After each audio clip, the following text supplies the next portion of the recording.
రామమందిరంపై అసదుద్దీన్ ఓవైసీ సంచలన వ్యాఖ్యలు చేశారు. 500 ఏళ్లగా ఖురాన్ పఠనం జరిగిన ప్రాంతం ముస్లింలది కాకుండా పోయింది అని అన్నారు. 3-4 మసీదుల విషయంలో కుట్ర జరిగిందన్న ఓవైసీ ఢిల్లీలోని సుమెన్హి మసీదు కూడా ఈ జాబితాలోనే ఉందని ఆరోపించారు. ముస్లింలందరూ ఐకమత్యంతో ఉండాలని ఓవైసీ అన్నారు.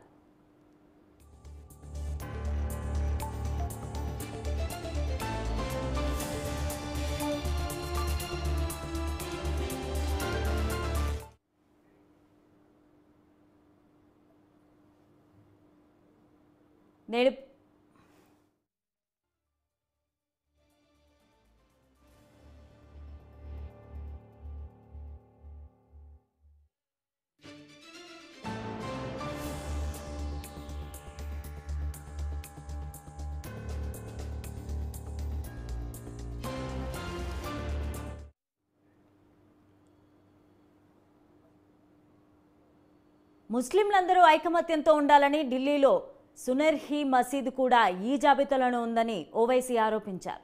3-4 మసీదుల విషయంలో కుట్ర జరిగిందన్నారు ఓవైసీ. ముస్లింలది కాకుండా పోయిందని అసదుద్దీన్ ఓవైసీ అన్నారు.